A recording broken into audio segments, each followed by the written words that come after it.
Brazil যে cup নিছে 5টা, আমি এটা প্রজন্মে দেখি নাই। আমি আমার প্রজন্ম দেখেছি যে আর্জেন্টিনা কাপ নেওয়া। তো আর্জেন্টিনা খেলার অনেক যে স্কিল, অনেক দক্ষতা, এটা ব্রাজিলের ধারের কাছেও নেই।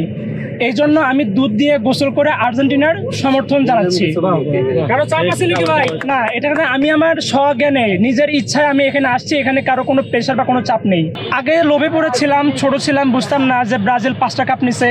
তো আমি আমার প্রজন্ম তো দেখি নাই যে 5টা কাপটা নেওয়া।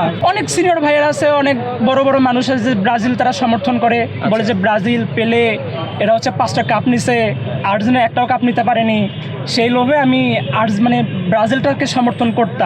কিন্তু আমার বোঝার বয়সে 2022 সালে আর্জেন্টিনা যখন কাপ নিল, ওই সময় আমিও বিজয় মিছিলে ছিলাম।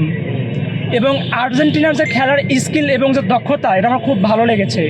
এই জন্য আমি আজকে এই টাউন হলে দুধ দিয়ে গোসল করে ব্রাজিল দল ত্যাগ করে আর্জেন্টিনায় যোগদান করলাম। এটা হবে না, বললাম তো। আর্জেন্টিনার খেলার অনেক ধরনটা অনেক ভালো। আর বিশেষ করে ব্রাজিলের একটা যে জিনিসটা, ওটা হচ্ছে খেলা তো খেলে ঠিক আছে, ঢং করে বেশি।